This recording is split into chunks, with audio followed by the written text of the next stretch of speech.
Okay, folks, it's your buddy, Mike Messier. Argyle, just saw the movie. Should you see it? Should you not? I don't think I would recommend this one. I will discuss. As you know, typically I enjoy most films. This one,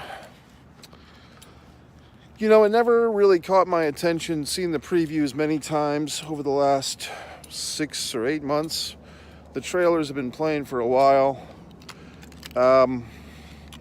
Really just one trailer I saw several times, seen other films. And why was I not excited about this movie? Well, mostly because it reminded me of this other movie that came out a few summers ago. Sandra Bullock played a writer, I believe, and I believe it was Crosby Tatum or Tatum, Tatum Channing Tatum. Crosby Tatum is a friend of mine. Channing Tanning. What the fuck's that guy's name? Tatum Channing. It was like, oh, the writer's book comes to life. We've seen that in so many goddamn movies. Will Ferrell did one. The writer's imagination come to life. Okay. So in this, the most exciting part of the movie is really the opening scene. And it's really just this Dua Lipa, who I don't know too much about. I know she's got some big hits. She's a very attractive singer. She's got a great body of work. And she fits into this golden dress with this blonde wig, and she looks really great. And she's dancing with Henry Cavill.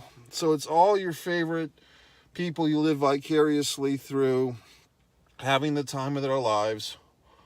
So I don't know. I mean, the movie is what we call 15 pounds of shit in a 10-pound bag.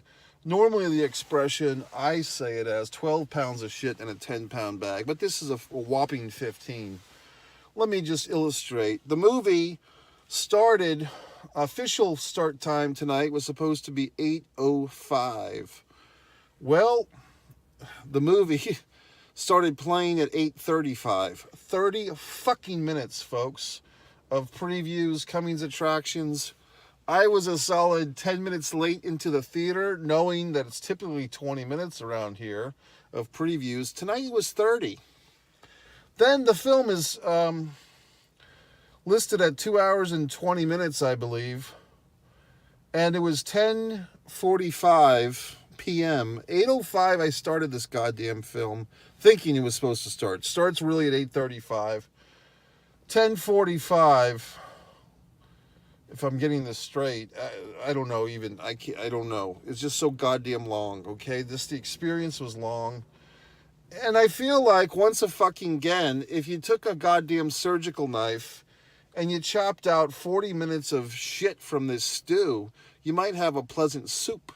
But no, it's just, one more layer of the onion, one more fucking storyline, one more intrigue. All these goddamn movies feel like a Japanese wrestling match in 1995 in the Tokyo Dome. One more false finish, as if layering false finish upon false finish is going to cover up from a shitty movie. Well, it doesn't. It just makes it shittier. So, I don't know. Samuel Jackson plays Samuel Jackson for the millionth time. The all-knowing one, the witty one, who just swears, and he's bald and he knows everything. Now I have a new thing I hate about movies. I have a lot of things about movies, because I go all the time, but there's certain tropes and cliches I hate. A new one in the last few years has been text on the screen. I actually don't think this movie did that one, where the characters are texting and you see the little text bubbles on the fucking screen. You know what movie did that a lot? Was, I want to say, the 50 Shades of Grey movies, when the slut and the fucking sadomasochist guy are texting each other with their love and their sex, and all their texting is on screen. It's such a goddamn lazy cop-out. It's so unfucking cinematic, and these assholes do it all the time. Why, you might ask? Because they don't know how to write a goddamn screenplay like I do. But I wasn't born into the goddamn business, so all my wonderful screenplays sit on a fucking shelf and collect award after fucking award, yet don't get made. Oh, woe is fucking me. So anyway, actually, woe is the world, because if my scripts, wonderful scripts that I write, were being made, we wouldn't be sitting through this hot garbage, okay? So what did this movie do that I did not like? Until I saw this movie, I didn't realize I hate this. When something is uploading and it's like the bar, you know, like when you load something on a computer and you see like the power bar and it's going from 0 and it's rising, and then like the characters are fighting to push the pause button, and then they have to fight each other to unpause it, and then it keeps going up, and then of course cut to Samuel Jackson sitting in his little man cave screaming, oh, like he's getting all excited because he's seeing the fucking load bar go up and pause. Oh, god damn it. Like, you know, I mean, I'll just break it down for you fellas, how easy that is to film Samuel Jackson's parts. So Samuel Jackson's, I'm just using him as an example. He's in this movie quite a bit, but what they do with Samuel is he's not really involved with too many other characters from my memory. He's basically involved with the leads. Sam Rockwell, and sorry lady, I can't remember your name, the female lead of this thing. I mean, but basically, Samuel Jackson in his man cave screaming at the power bar going up, that's just him filming in about 2 hours. They set up the goddamn cameras on a tripod, like 3 cameras. Okay, Sam, go ahead. And he just, oh, you know, Sam plays Sam. So whatever the fuck. I did hear an interesting anecdote. I don't know if this is true, but I'll tell it anyway because I'm bored. I heard that Samuel Jackson, when you make a film with him, he likes a little Sam stipend, like a little bonus on top of what you pay him.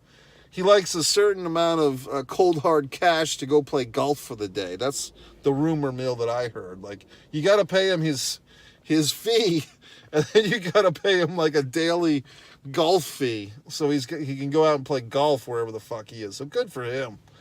But very similarly, about a year ago, there was some movie with Samuel Jackson and Uma Thurman, which once a fucking again, just take some big stars, cram them in a film together. It feels like it's 2002. I mean, that's what this movie feels like. It feels like we're just going to drag out the same assholes you've known for 20 years. Here's Catherine O'Hara, and I've been watching Schitt's Creek for like a month now, and I've enjoyed it thoroughly. But it's like, now I'm sick of Catherine O'Hara, because before I started watching Schitt's Creek, I was like, man, whatever happened to that lady? She was in the Home Alone movies, and she was always so funny on SCTV, and I couldn't even remember her name. Then it's like, oh, she's been on this major fucking sitcom for 15 years, Mike, that you haven't watched. So then I watch it, like, oh, she's actually been having a great career. I just didn't realize it. And now I see her in this, and it's like, I just want to watch a 22-minute episode of Schitt's Creek and not this 2-hour and 40-minute fuckfest of a film. So basically, you just take all these characters and you cram them in this big bloated storyline. Oh, so many bad lines of cliches. There's also another, believe it or not, Taylor Swift fucking conspiracy going around about this movie. But some of the winning lines of dialogue in this thing were, you got this. Any movie that has the line, you got this, is a piece of shit to begin with. They even had the line, you got this, in the George Foreman film a summer ago, which the George Foreman film was actually pretty good. But any fucking movie, if you're writing a goddamn screenplay and you have the character say to another character, you got this, take your goddamn marker and scratch that fucking line out, assholes. Then the next one is, are you okay? So I saw some type of video or some type of article about that in one of these screenwriting books I was reading, and it was a woman writer, I believe, said, are you all right, is like the worst line of movie dialogue. But I think they haven't been saying, are you all right? They're probably using an IA system to look that line up, are you all right? Instead, they write, are you okay? The Mission Impossible fucking movie from last summer had about 20 Are You OKs, mostly from the Tom Cruise character. Some crazy stunt would fucking happen, and then Tom Cruise's asshole character would say, "Are you okay?" So if you see a goddamn movie and they say, "Are you okay?" you know, once a fucking again, the dialogue is dog shit. So in this one, we had at least one Are You Okay? Here's another problem with this movie. You ready, folks? I mean, they talk about this whole fucking, May, December thing, the older male actors with the younger actresses, blah, blah, blah. We've been hearing that forever, but still they do it. I don't know how old Sam Rockwell is. I mean, I know he's been around famously for at least 20 years. I would guess he's around 50. I mean, he does look good. He's in great shape. He's a smaller gentleman, but he's in good shape. This actress, I really don't... Bryce Elizabeth Howard. I was thinking of fucking Terrence Howard the whole time, but it's like Bryce Elizabeth Howard. Okay, never fucking heard of her. She looks like she may be 30-ish, 30-ish. Maybe late side of 20s, 30-ish. So, I mean, I would guess there's a 15 to 20-year age gap. And it just, to be honest with you, it wasn't the age. They felt... the two leads that they start off as kind of opponents, then it's revealed, oh, we were really partners, oh, we were really fucking, oh, there's no goddamn chemistry whatsoever. It feels like a brotherly, sisterly friend chemistry. I'm just telling you, they did not have the look of a couple that was like, oh, of course they have to be together, or opposite of that, like the odd romance couple that can be kind of hot and steamy at times. It felt like a couple that would have broken up and then just been friends. Like some small Palooka town couple. Oh, they fucked for 6 months, then they went their separate ways. Now they go to each other's weddings and nobody cares because there was no chemistry or no threat of them ever being together. There's no goddamn chemistry between the two leads. And that's not something I typically go into in these Mike's Instant Movie Reviews. But if you see this movie, if you happen to be caught into it, I think you'll agree there's no chemistry with these two. Also, Catherine O'Hara says a line late in the film, "Finish him!" Mortal Kombat fucking reference. When at the end, I'm giving spoilers by the fucking way. When the Sam Rockwell character is getting his ass kicked at the end of the movie, she's beating him up, or whatever the fuck, Kyle or Kylie, whatever the fuck. He says, "I love you. I've always loved you." Heard that a million fucking times. There was a lot of just dialogue that stunk. Okay? I did see a little, as you may or may not know, I don't like to watch the reviews or anything before I see a movie. I like to go in cold as a cucumber. But with this one, I really didn't want to see this movie. But I was in a situation tonight where I don't really want to get into the personalities, but I'm basically avoiding people, okay? So I went to the movie to avoid people, to kind of hide out for a few hours. And, this movie was a place to go so I could hide out. And I conked out a few times, to be quite honest. I did have the whole cinema to myself, like a nice big theater. As you may or may not know, in this town of Jacksonville, the Regal Cinema is kind of like the theater that's open the most, but it has the worst auditoriums, meaning that they don't have the reclining chairs that I like, that everyone likes. Their audio, their picture are the worst. Yet they are the theater that is closest to me where I live now, and also it's open the latest. So they actually had a 10:20 screening of Mean Girls, a musical, which I still have not seen tonight, which I thought about seeing.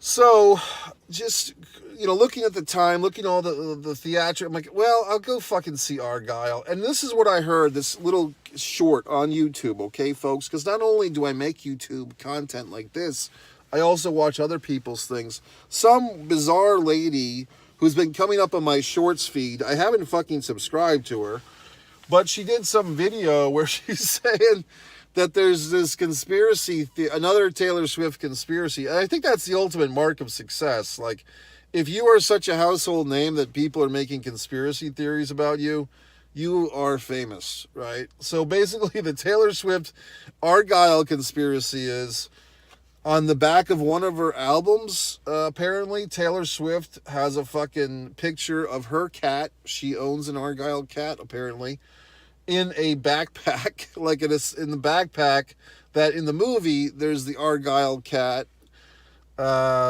whose name is Alfie, and he's in a fucking backpack. Like basically the whole movie, the cat's in this fucking backpack. So I do respect Taylor Swift. I did see her Eras concert film, but I don't have all her albums. I have one. I have the 1998 or 1989 album. Yeah, I have a special import, 1988. I don't even have the 1989. I have an import from East Germany, the 1988 Taylor Swift CD. But basically, the conspiracy goes that Taylor Swift wrote this fucking movie. Okay, and why would you think that? Well, apparently she owns an ARGYLLE cat. The movie's called ARGYLLE. It's got the similar looking cat in the film, same backpack. And at the beginning of the movie, when this woman, whatever the fuck, Terrence Howard's niece, is playing the fucking, studious writer version of the character, basically, she is kind of Taylor Swiftery, because I believe Taylor Swift says, "Oh, I'm just a quiet girl who stays home with my cat all week." So that's her gimmick when she's not out partying and fucking football players and so forth, and writing songs about her exes and making wonderful albums for all the people to enjoy. She's staying at home on a Friday night with her cat, is the story. Okay, fine. So the point of the matter is this: it kind of feels like this character is kind of doing that. And then there's even a line in this movie that the Rockwell character says. He says something to the effect of MK Ultra on steroids. Now they don't go into what MK Ultra is, but Candace Owens has done many videos. There's other videos. It's a real thing. This is one of those things you tell assholes about. Like, I told a friend of mine about the Mandela effect, and he just thought that I made it up. Like, he just thought that I had created the whole thing. When I'm like, look, shit for brains, there's millions of people making videos and talking about the Mandela effect. I did not invent it. I'm telling you because you're ignorant. But same thing with MK Ultra. If an asshole doesn't know what it is and you tell them, they think you're fucking nuts. No, shit for brains. Look it up. Google it, shithead. It's all over the place. So they make this MK Ultra reference in this movie, which I thought was interesting. And then you kind of think, well, shit, is Taylor Swift an MK Ultra kid?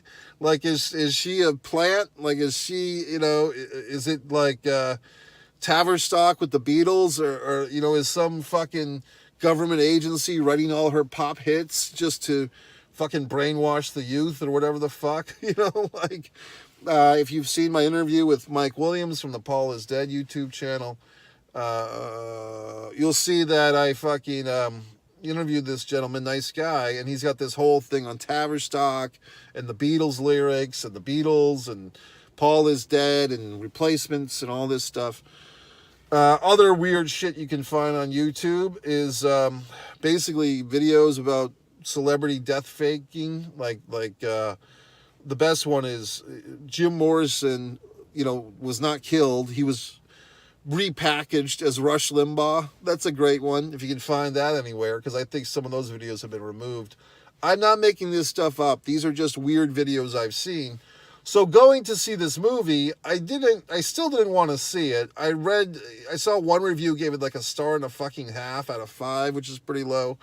So I go see this fucking thing, and I'm just telling myself, don't take it too seriously. Just laugh at it. Don't get all worked up into a hissy about it. But I can't help myself. I got worked up into a hissy about it because it's such a waste of, not even potential, but just, why is this movie playing on all these screens? The digital, the Dolby Cinema, the IMAX. Like, it's not a good movie. I went to see it because I have this fucking subscription plan, which is nice. I paid for it up front for the whole year. So basically I can see all these movies for 54 cents with the app.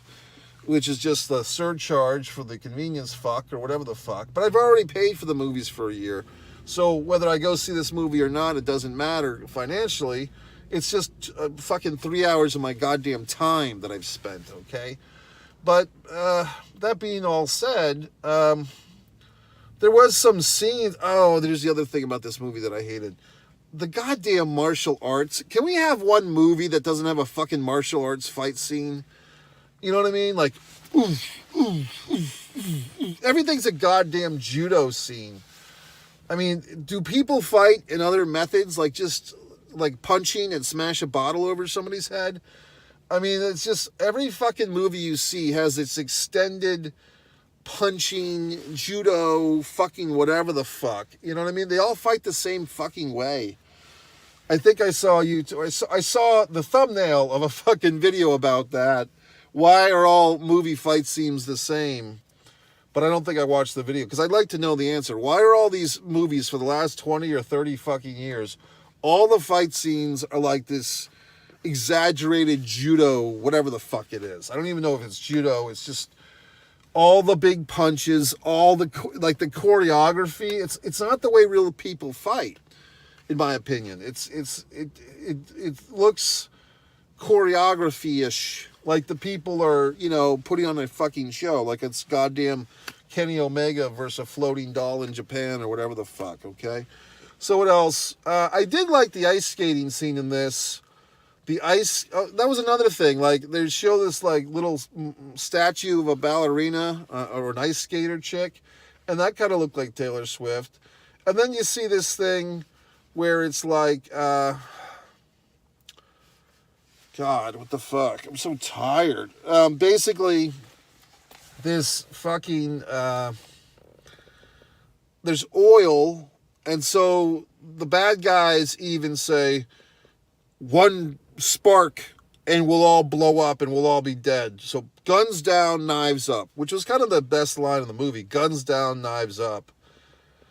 So all the bad guys put their guns down and they lift their knives up, and then our hero chick like fucking takes like a fucking couple of big knives and sticks it in a gun, and she makes like a pair of ice skates and she goes skating through an oil pit, and then she starts killing everybody.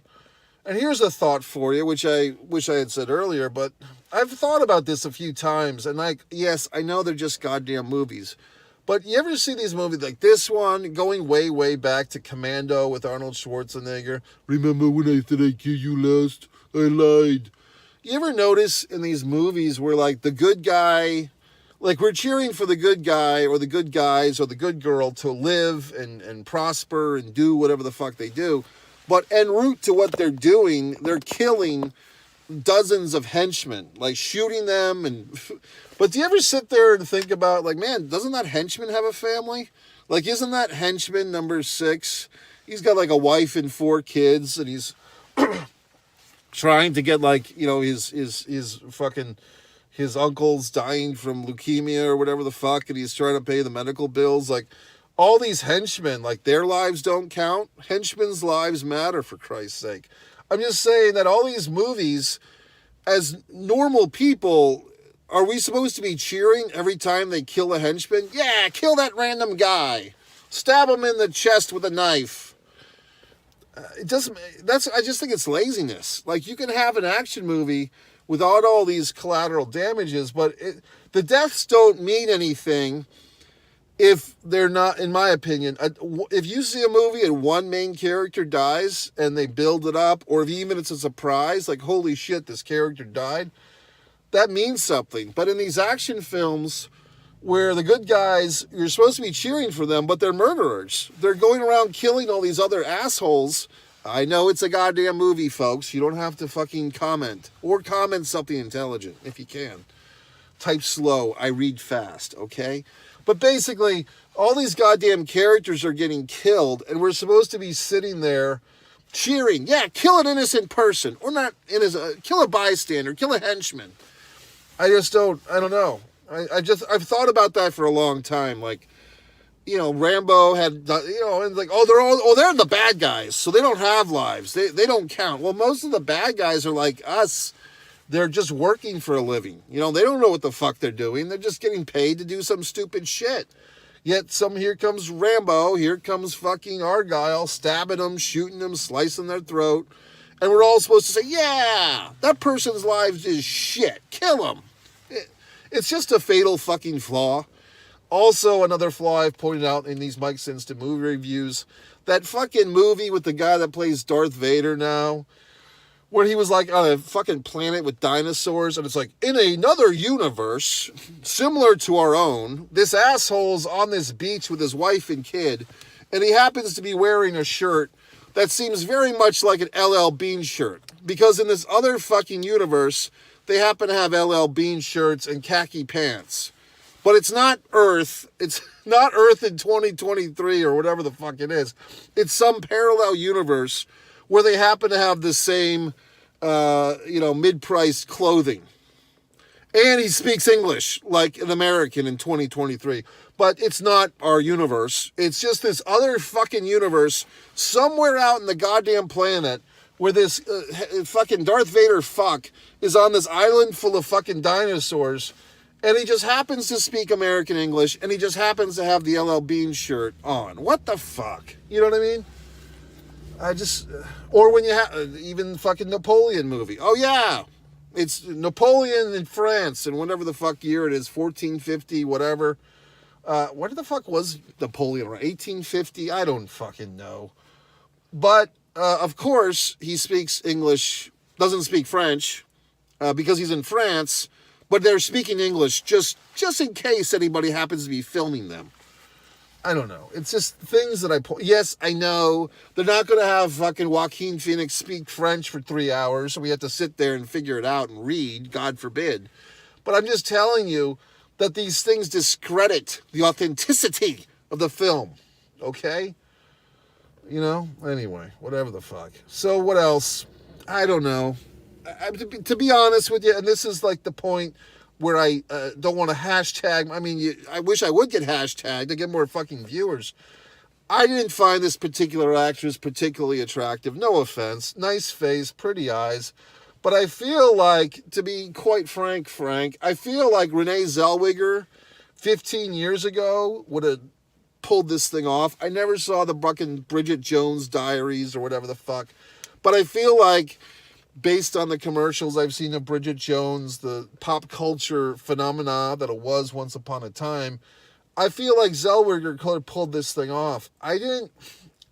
Would I say there was a lack of chemistry in this movie with her, Bryce Howard's niece or whatever the fuck, Elizabeth Dice Howard? I don't know where. I've seen her in something. But I feel like she was just very boring to me. Not only like as her writer's self, but when she gets revealed to be this spy or whatever the fuck, I didn't buy it, okay? I didn't see it. I feel like someone like, Heather Graham, they could have, maybe not now, but 10 years ago. That's why, the Sam Rockwell's 50, they're still giving him this role. Wow, look at that. That's fun. But I just don't know. I just didn't feel much heat from this chick as far as I didn't buy her. She didn't do it for me, all right? I just think that there was, I don't know. I mean, I just didn't do much for me. I mean, maybe Emily Hampshire from fucking the movie I saw last night, Fitting In, or from whatever the fuck, Schitt's Creek once again. She might have done well with this. She didn't do much for me. And look, everyone's different. I just felt like she was kind of a plate of stale white bread in the middle of the film. Didn't do much for me. I don't know. Catherine O'Hara. Oh, what's his dick? Bryan Cranston. Oh. What's that show he was on? The drug show. I never watched that. Like, everyone got their dicks in an uproar. Oh, this chemistry teacher, he's a math teacher and he sells crack. Never watched a fucking I saw one episode. It was an episode where they spun off the other guy, Gotta Call Sal. I guess there was more than one episode, but basically some asshole friend of mine at the time was like, oh, you never watched this show? Whatever the fuck it was. And I'm like, no. Well, we're watching season 4, episode 3. Okay. So just some random fucking episode he throws me in the middle of. And I believe that's when Gotta Call Sal came on. And I enjoyed it, but like I had no context for this thing. What was that show called that I never watched? So that's it, folks. I did not enjoy this movie. I had a nice nap or two. That was pleasant. I had the whole theater to myself. I may or may not have snuck a banana into the theater and ate it. I may or may not have had an apple to fulfill my daily fruit requirements. I may or may not have snuck a Aquafina bottle in there to not buy the goddamn soda because I don't want to pay $6 for a fucking bottle of water. And I don't want to drink soda, okay? But I did not particularly think this movie was good. I still have not seen the goddamn Mean Girls musical. Maybe I'll never see it. What a crime and tragedy. I did have an instinct tonight to go off and see Past Lives again, which I've already seen. That movie, I know it's good because I saw it. Now I'm looking for my flashlight fucking case, which I can't find. MikeMessier.com. Go there, scroll to the bottom, buy one of my fucking books, subscribe to this channel if you haven't, or don't. Do whatever the fuck you want. I mean, subscribe, like, share the videos. I say these things.